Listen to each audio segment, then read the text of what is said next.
Chapter 1. The Jogger.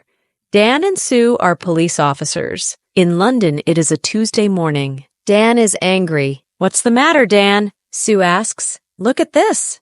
Dan says, "Every day someone steals money from people near the shops. We must stop this." "Yes, of course," Sue says. "But who is it?" "There is a jogger," Dan says. "Every day he runs near the shops. Sometimes he runs into people. Perhaps he steals the money." "Okay," Sue says. "Let's go to the shops. Perhaps we can see this jogger." They sit upstairs in a window over the shops. Dan has a radio. They watch the people in the street. "Look, Sue," Dan says. "There's the jogger." The young man runs into an old woman and she falls down. The jogger puts his hand on the old woman's arm. "I'm sorry," he says. "Can I help you?" "Here's your bag."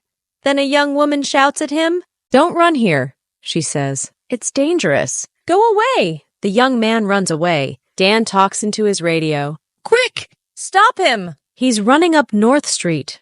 A police car stops the young man in North Street. "Are you okay now?" Sue asks the old woman. "Yes, thank you," the old woman says. "Where is that nice young woman?"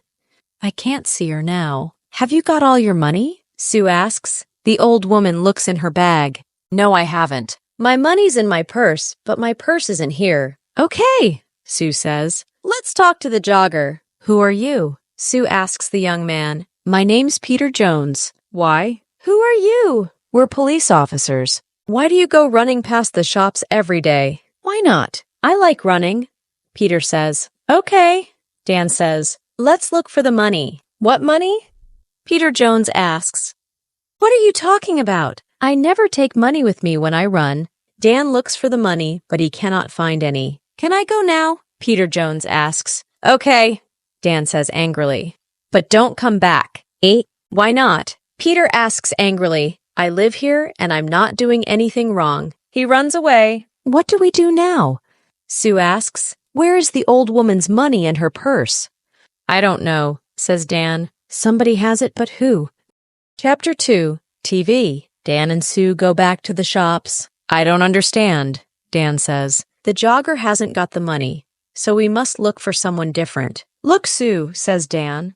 "There's a TV camera over that shop door. Perhaps that can help us." They go into the shop and watch the video. "Look," Sue says. "There's the old woman. She's getting money from the bank and putting it into her purse. Now she's putting the purse into the bag." "Stop the video there," says Dan. "Now look carefully. Is anybody watching her?" "There are a lot of people in the street," Sue says. "I'm not sure.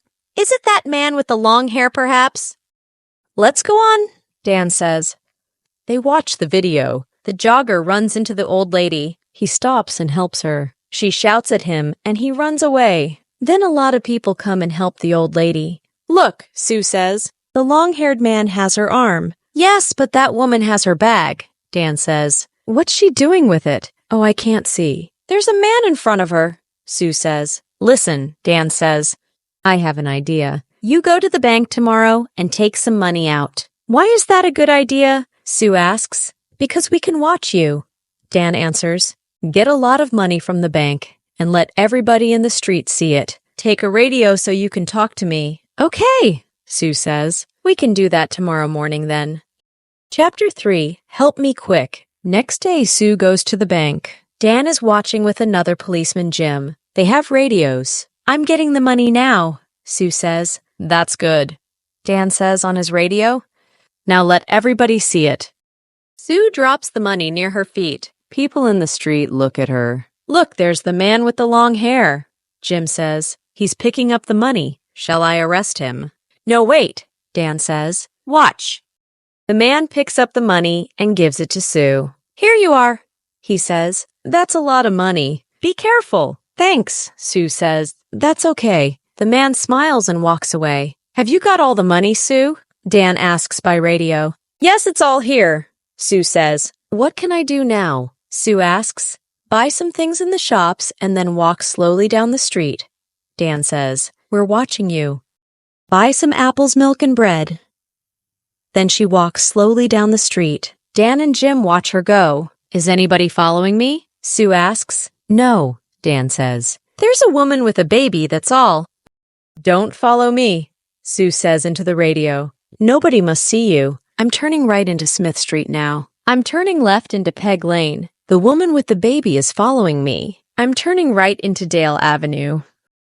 Are there lots of people about? Dan asks. No, it's very quiet. Nothing is happening. Dan and Jim wait. Then Sue shouts, Be careful! Oh, help me quick! The jogger Peter Jones runs into Sue and she falls over. There are apples, milk, and bread everywhere. I'm sorry, says the man. Let me help you. The woman takes Sue's arm. Are you okay? She asks. Go away! She shouts at the man, but he sees the radio in Sue's pocket. What's this? He asks. A police radio? Give me the money quick. He takes the money and runs. The woman wants to run after him, but Sue holds her. Stop, she says. I'm a police officer. You must stay here. But why? The woman asks. I want to help you. That man has your money. Sue says. I haven't got it. Is he your friend? Sue asks. Where does he live? I don't know, the woman says. I don't know him. Who are you? Sue asks. Where do you live? I'm Linda Wilkes. I live at 14 Old Street. Chapter 4. Man with a Knife. Dan runs up to Sue. Are you okay? He asks. Yes, I'm okay, she says. Go on, Dan, run. Sue calls a police car on her radio. Dan runs after Peter Jones. Jim, he's turning left into Dock Lane. He shouts. Can you see him? I can see him, but he's running very fast, Jim says. The jogger sees Jim and gets into a boat. Jim runs to the river and gets into the boat to stop him. I'm a police officer, he says. Are you now? The jogger Peter Jones hits Jim and he falls into the water. The boat goes across the river. Dan helps Jim out of the water. He's going into a cafe, Dan says. Come on, let's run to that bridge. They go across the bridge and run to the cafe. Jim goes behind the cafe and Dan goes in. Is he in there? Jim asks on his radio. Yes, Dan answers. Jim, he's coming out. Stop! I'm a police officer. But Peter has a knife in his hand. Jim holds out his hand. Give me the knife, Peter. Stay back, Peter says. I can kill you with this. Jim can see Dan in the door behind Peter. Dan walks out of the door very slowly and quietly. Calm, Peter, says Jim.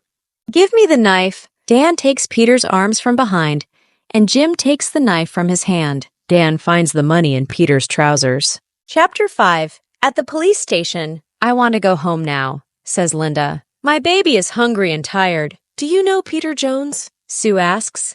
Do you and Peter steal money from people? No, I don't know him and I never steal money, says Linda. Sue and Dan go back to their office. Does Linda work with Peter? Dan asks.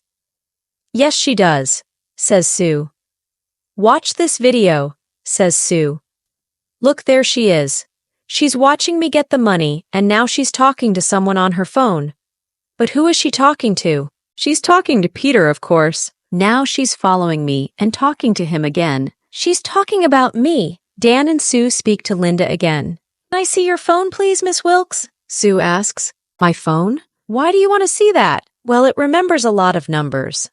Sue presses one on Linda's phone. Peter's phone begins to ring. Let me ask you again, Miss Wilkes. Do you know Peter Jones? Well, yes, I do, says Linda. But I don't steal money. Sue and Dan take Linda home. They go into her house. There's 200 pounds under your bed, Linda, Dan says.